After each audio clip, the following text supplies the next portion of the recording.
foi a impressão que eu fiquei, sabe? Do começo para hoje.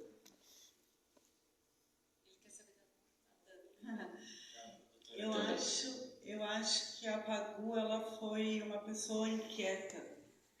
Ela circulou por muitos lugares. A gente tem essa coisa dos desenhos dela, a gente traz um pouco essa questão dos desenhos. Ela desenhava também, ela escrevia de todas as formas, sendo ela e sendo milhões de pessoas, pseudônimos. Ela participou ativamente da política por onde ela passou, no Brasil, na França, em Buenos Aires, em Santos. Onde ela passou, ela foi uma personalidade ativa politicamente e economicamente. A Pagu é uma das responsáveis pela introdução da soja no Brasil. Então, se ela fosse um homem, ela ia ser milionária para a sua época, ela ia ter ganhado dinheiro, ela ia ter feito negócio, ela ia ser uma representante do Brasil no mundo, mas como ela era uma mulher pequena, bonita, ela é lembrada como o símbolo do modernismo, assim, a musa do modernismo, que não resume, mas nem de longe, essa era apenas uma característica dela ser bonita, porque ela era uma pessoa inquieta, brilhante em todas as áreas onde ela foi xeretar, ela foi brilhante onde ela atuou. Eu tenho muito essa visão da Pagu. Eu queria agradecer a montagem, né, porque eu, juro por Deus, eu senti Pagu aqui no palco, mesmo aqui em Santos, que ela foi muito importante pra gente aqui, na nossa cidade mesmo. Muito obrigado mesmo.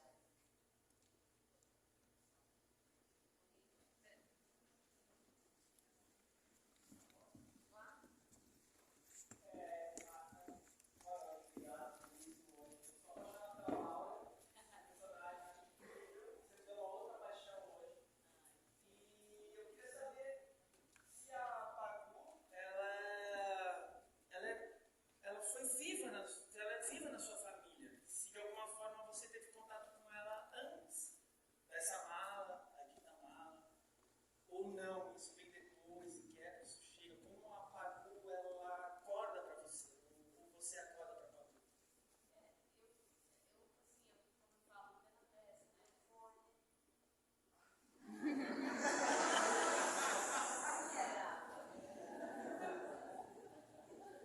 Como eu falei.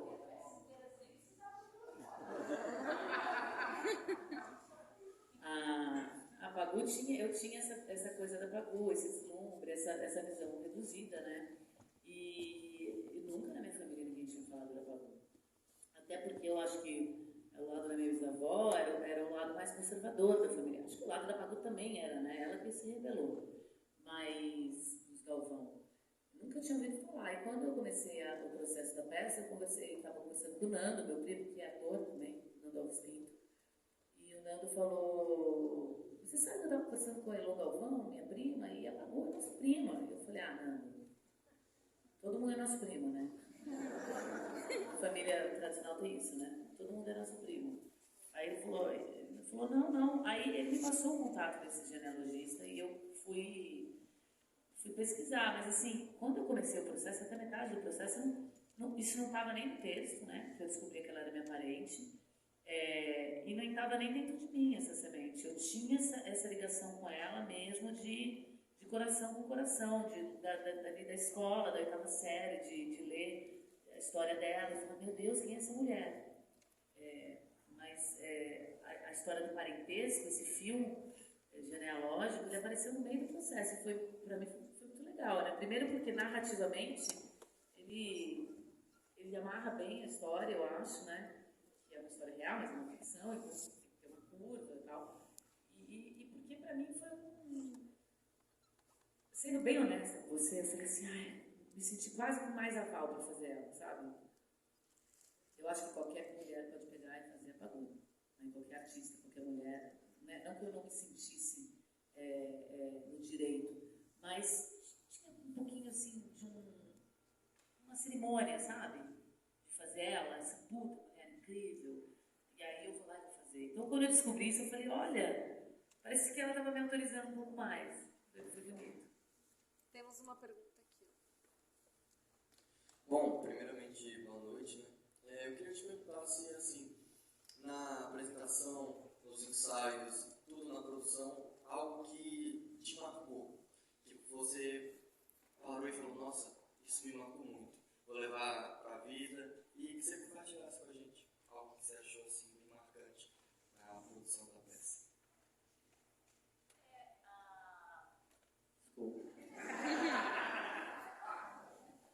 Eu vou te dizer, a primeira vez que chegou a música, a primeira música que o Ed mandou, que era um cara que eu não conhecia, mas eu ouvi as músicas dele e resolvi convidá-lo para fazer a peça.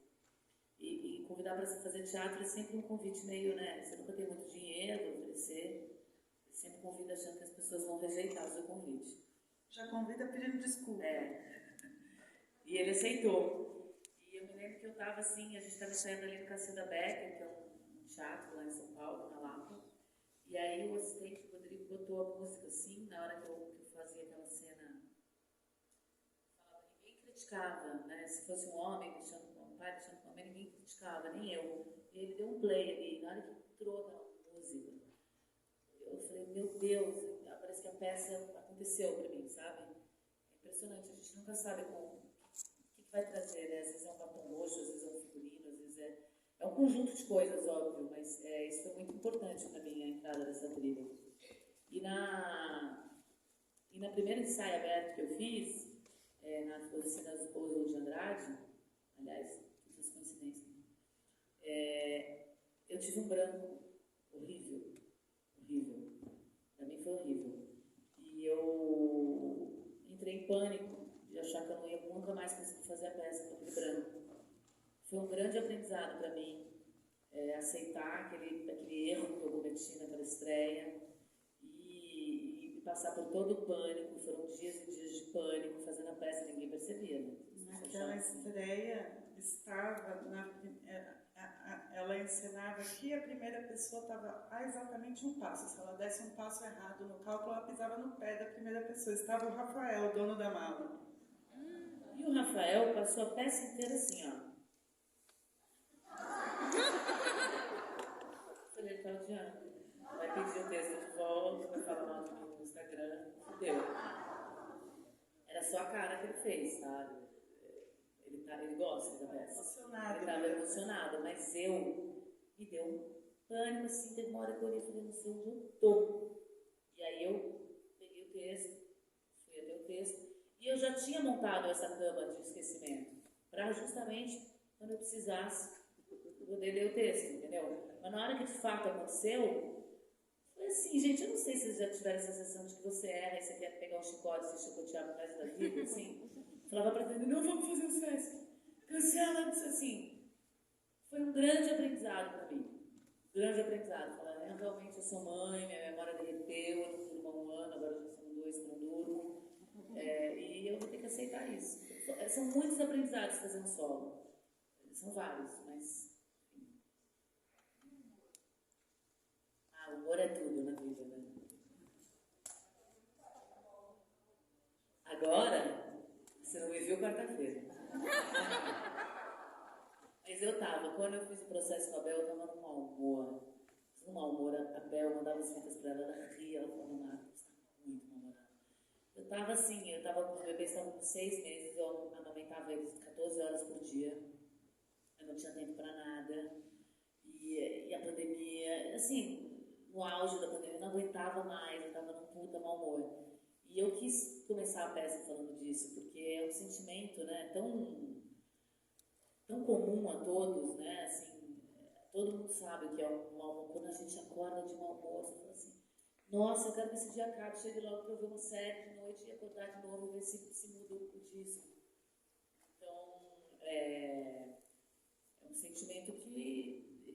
Claro, agora eu não estou vontade, estou super feliz, mas ele paira por aí de vez em quando, né? E eu acho interessante falar dele, acho engraçado. Primeiro eu queria agradecer, foi maravilhoso o seu trabalho. Estou tão feliz de te conhecer, porque eu vejo de vez em quando no Instagram e tudo mais. E eu queria perguntar, assim, de quem foi a ideia, que eu achei muito interessante, que eu vou tirar o microfone.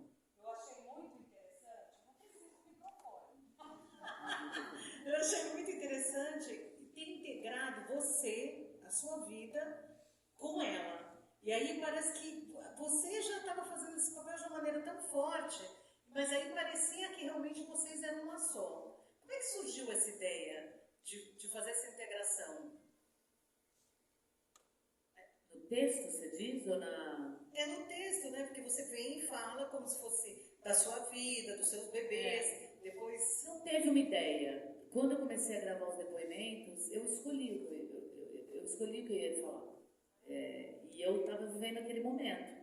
Eu não queria fazer sobre a minha vida, porque eu achava que era uma ego trip, sabe? Eu falava, não, eu quero falar só da Pagu, falar de mim, eu não quero ficar falando de mim. Só que a gente começou com essa ideia de gravar os depoimentos, e aí eu fui gravando. E quando eu li, estava muito interessante, estava honesto, sabe? Tinha muita vulnerabilidade lá, tinha muito... Que é o texto da Pagu também, que tem muita vulnerabilidade, ela se expõe muito ao ridículo. E eu falei assim, eu tenho que me expor também. Ela está exposta, a gente está vendo as vísceras dela, eu de alguma forma tenho que me colocar. E aí, o Elias também, quando ele chegou e esse texto estava meio se arrumando, ele falou, cara, é maravilhoso, você tem que pegar a sua vida e misturar com a dela. É isso, a peça é isso. A peça não é só a Pagu, a peça é você e a Pagu. E...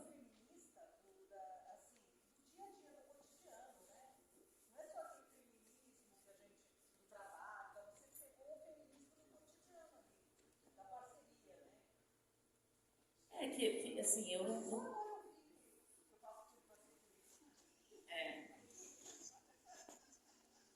ficar com raiva retroativa.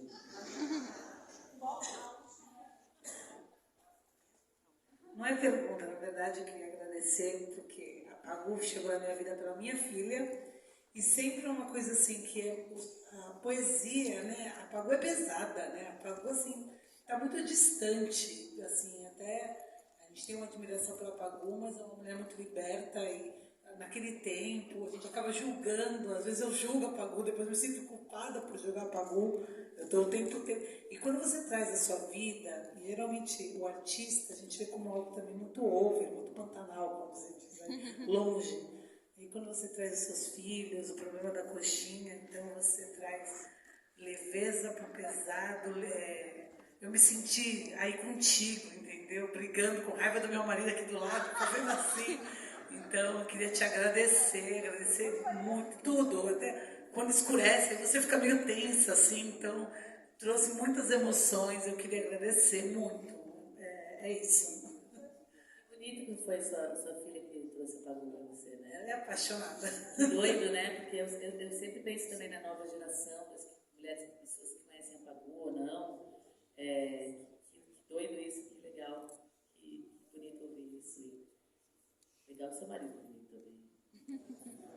Olha, com licença, tem algumas pessoas que ainda querem fazer pergunta e a gente tem que finalizar. Aí se você puder falar o Instagram da Pagu e aí quem quiser mandar um comentário lá.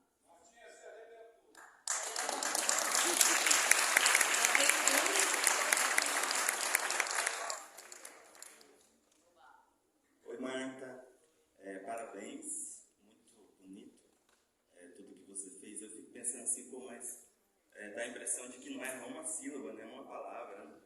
E é muito legal mesmo, assim, ver toda essa dedicação, né? Para uma peça, para o seu trabalho, para uma personagem, para uma pessoa que foi tão característico para o Brasil, né? Eu sou músico, então lembro da Pagu das músicas, né? Da música da Idali, das regravações, então muito legal. E aí eu queria te perguntar uma curiosidade, a história do Rafael, quem é, assim, o Rafael, não sei, pelo menos para mim não ficou tão claro, assim, quem é o Rafael, né? Como foi esse seu encontro, assim, no real. E a outra curiosidade, quem era o terceiro elemento da Semana de Arte Moderna, não sei se é o Mário de Andrade, talvez, não sei, e eu lembro do Rui Castro, desse Roda Viva que eu estava assistindo, e eu lembro que foi um choque para mim, assim, né, tudo que ele falou, porque é tudo diferente do que a gente ouviu na escola, como você mesmo coloca, e se o que você coloca no texto é o seu sentimento de quando você deve ter assistido também ali o Rui Castro falando, como foi esse choque também para você, de tudo que ele colocou. Obrigado. Qual que era a primeira pergunta mesmo? Rafael O Rafael é um colecionador de arte de São Paulo. Assim, ele não vive disso, né? Ele vende joias antigas. Ah, ele é de Santos. Ele é de Santos? Ele é de Santos. Rafael é de Santos, mas eu conheci ele em São Paulo. Ele é um cara que vive... Ele é meio antiquário, vende coisas antigas, joias, e ama arte, e ama colecionar. E a casa dele, esse apartamento que eu falo, é uma loucura, realmente. Tem o piano que o Vinícius de Moraes tocou, a coisa que o Bexiguinha, a partitura, do amoroso, do carinhoso. Ele é um cara que adora acervos e colecionar, enfim. E ele tinha... E ele, assim, ele queria muito que esse texto viesse para público, ele não queria guardar só para ele. Tanto é que ele nem cobrou da gente, sabe? Ele fica muito feliz toda vez que a peça acontece. Ele é esse cara, ele adora teatro, então ele sempre sonhou em fazer uma peça, né? E é isso, ele é um colecionador, e eu encontro ele volta e meia, e foi um acaso mesmo, foi exatamente como eu contei na peça, o encontro. E a história do Ricardo, fiquei chocada também quando eu li o artigo, quando eu vi o Roda Viva. Minha mãe me ligou e falou assim: liga no Roda Viva, o Ricardo está falando da Segunda Guerra Mundial. Ela já sabia que eu estava no projeto, né? Mas eu também não coloco nenhum julgamento de valor, né? O que eu achei disso, de falar isso, eu só conto, né? Porque eu também não sei nem o que eu acho disso. Imagino que deve ser verdade mesmo, a coisa que o currículo e que aí deu bom, mas eu também não sei, não fui a fundo. Não me tornei uma expert no assunto. E a terceira pessoa é o Mário de Andrade. O Oswald, a Tarsila e o Mário. Fazem a Semana de Arte Moderna, a Tarsila, o Oswald. Não, quando eu falo do Washington Luiz, ele fala que o que o Oswald, no fundo, era conservador, um amigo das oligarquias, do Washington Luiz, e era do Prestes, que ele falava. Ah, sim. A outra terceira eu não lembro mesmo. Então, é assim, engraçado, que todo mundo no Instagram depois fica, me fala o nome da música, e eu não respondo, porque eu tenho medo da pessoa ir de novo na peça, e a hora que eu falo assim, ai, qual que é o nome mesmo da música, e a pessoa fala, não sei o quê, mas a gente vai combinar, vou falar o nome da música aqui, tá? E vocês não vão fazer isso, vocês irem a peça de novo. A música chama The Obvious Child. E é uma versão que o Paul Simon gravou com o Olodum. Depois que saímos daqui, põe no Spotify. A música é que é o arranjo que o Ed fez, só quem conhece muito a música sabe qual é, entendeu? Mas é de viver, de tão lindo essa música.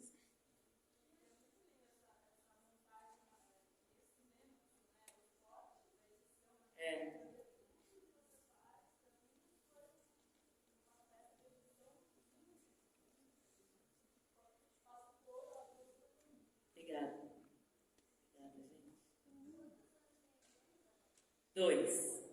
Já tá tudo diferente lá em casa. Agora eles foram pra escola, eu sinto uma falta daquele barulho.